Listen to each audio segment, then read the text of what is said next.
Hello class twelfth, welcome to our channel learn with बेसी। Class twelfth, आज बादल राग का जो आपका क्वेश्चन लॉन्ग वाला आएगा उससे रिलेट ये वीडियो है, जिसमें आपको सारे लॉन्ग क्वेश्चन सॉल्व करने हैं और उस हिसाब से पाठ को समझने में भी आपको मदद मिलेगी कि बादल राग में है क्या। ठीक है, तो जैसे अगर हो सकता है किसी को जैसे कविता पढ़ के नहीं समझ में आया होगा कि एक्चुअल में इसमें क्या बताया गया है, तो जब हम इसके क्वेश्चन को पढ़ेंगे और उससे रिलेटेड आंसर को देखेंगे तो हमें पूरी उम्मीद है कि आप लोगों को ये पाठ भी समझ में आ जाएगा और आपको जाके एग्ज़ाम में लिखना क्या है ये भी समझ में आ जाएगा। तो चलिए ज़्यादा समय नहीं लेते हैं और आते हैं अपने टॉपिक पे। लेकिन हाँ, प्लीज़ मेरे चैनल को लाइक शेयर सब्सक्राइब जरूर करें। चलिए देखते हैं। पहला क्वेश्चन है, संसार के भयभीत होने का क्या कारण है। यहाँ पे पहला क्वेश्चन आपका है, तो इसका उत्तर है बादल भयंकर मूसलाधार बारिश करते हैं तथा वज्र के समान कठोर गर्जना करते हैं। इस भीषण गर्जना को सुनकर प्रलय की आशंका से संसार भयभीत हो जाता है। ठीक है, अगर पहला क्वेश्चन आपके समक्ष आता है कि संसार के भयभीत होने का क्या कारण है, तो आप बता सकते हैं कि बादल भयंकर मूसलाधार बारिश करते हैं तथा वज्र के समान कठोर गर्जना करते हैं, यानी दहाड़ते हैं, गरजते हैं। इस भीषण गर्जना को सुनकर प्रलय की आशंका से संसार भयभीत हो जाता है। ठीक है, तो ये आपके पहले क्वेश्चन का आंसर। अगला देखिए, क्रांति की गर्जना पर कौन है। तो क्रांति की गर्जना यहाँ देखिए ख पे, क्रांति की गर्जना से निम्न वर्ग के लोग हंसते हैं क्योंकि इस क्रांति से उन्हें कोई नुकसान नहीं होता, अपितु उनका शोषण समाप्त हो जाता है, उन्हें उनका खोया अधिकार मिल जाता है। यानी जब क्रांति होती है तो क्या होता है, तो जो निम्न वर्ग के शोषित लोग होते हैं, जिनका शोषण हो रहा होता है, उनको उनका अधिकार मिल जाता है। ठीक है, अगला क्वेश्चन देखिए, गगन स्पर्शी स्पर्धा धीर कौन है। तो यहाँ पे आइए ग वाले पे, यहाँ गगन स्पर्शी स्पर्धा धीर वे पूंजीपति लोग हैं जो अत्यधिक धन कमाना चाहते हैं। वे संसार के अमीरों में अपना नाम दर्ज कराने के लिए होड़ लगाए हैं। यानी अगर पूछता है आपसे कि गगन स्पर्शी स्पर्धा धीर कौन है, तो वो कौन है, पूंजीपति लोग हैं। ठीक है, आगे आते हैं हम लोग।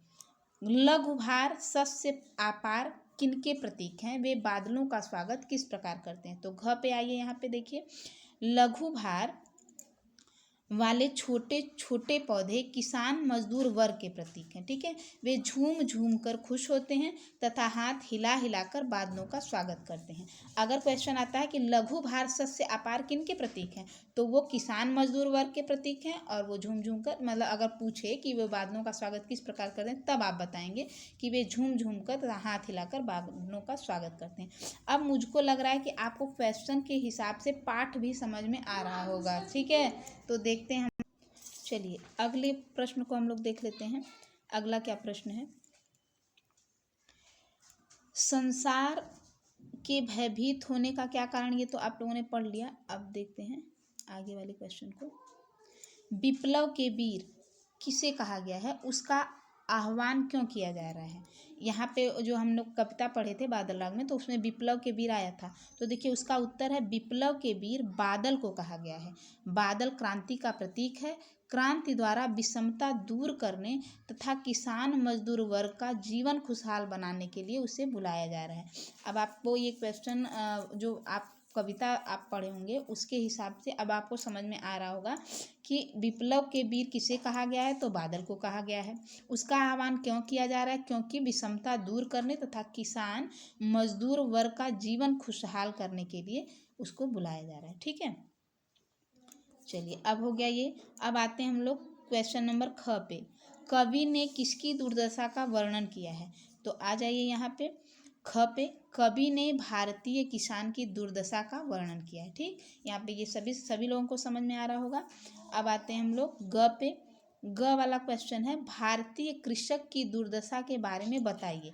तो बहुत अच्छे से आप लोग बता सकते हैं कि भारतीय कृषक पूरी तरह शोषित है, वह गरीब बेसहारा है, शोषकों ने उसके उससे जीवन की सारी सुविधाएं छीन ली है, उसकी शरीर हड्डियों मात्र का ढांचा रह गया है। यानी अब आप इसको बता सकते हैं ना कि जो उस समय के पूंजीपति लोग थे तो वो किस प्रकार शोषण करते थे किसान का। अब अगला क्वेश्चन है घ जीवन के पारावार किसे कहा गया तथा क्यों। तो यहाँ पे आ जाइए, जीवन के पारावार बादल को कहा गया है।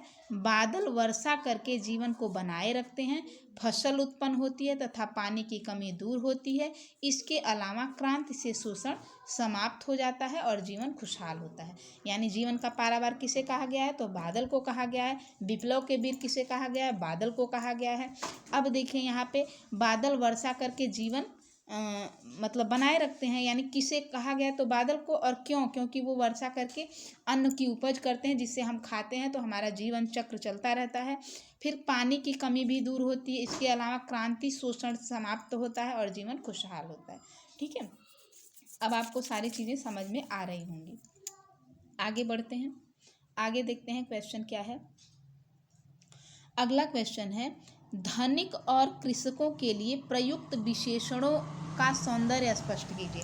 धनिक और कृषक के लिए क्या क्या विशेषण प्रयुक्त किया गया था, तो देख लीजिए यहाँ पे कवि ने धनिकों के लिए रुद्ध, आतंक, त्रस्त, धनिक के लिए जो धनवान है यानी पूंजीपति आदि विशेषणों का प्रयोग किया है।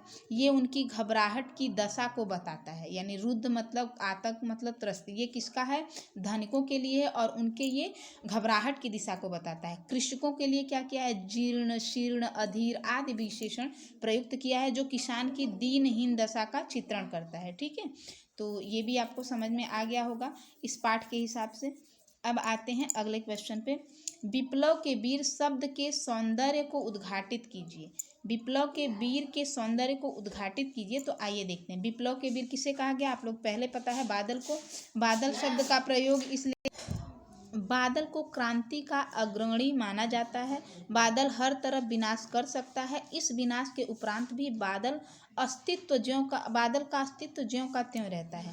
यानी बादल का सौंदर्य ये है कि वो क्रांति का अग्रगण्य माना जाता है, मतलब वो क्रांति करने के लिए सबसे आगे आता है और वो हर तरफ विनाश कर सकता है। इस विनाश के बाद भी बादल का अस्तित्व ज्यों का त्यों रहता है। ठीक है, अगला क्वेश्चन देखते हैं हम। इस काव्यांश की भाषिक विशेषताओं पर प्रकाश डालिए।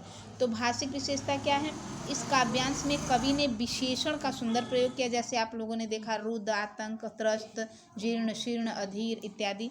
तो ये सारे सटीक रूप हैं और तत्सम शब्दावली का सुंदर प्रयोग है। खड़ी बोली सहज अभिव्यक्ति है। संबोधन शैली में अनुप्रास अलंकार की छटा है, यानी जैसे जीर्ण, शीर्ण, ड़ की कई बार दीनहीन, न की आवृत्ति कई बार हुई है। तो अनुप्रास अलंकार यही होता है जहाँ वर्णों की आवृत्ति एक से अधिक बार होती है। ठीक है, अब आते हैं हम लोग अगले प्रश्न पर, देखते हैं कि अगला प्रश्न क्या है हमारा।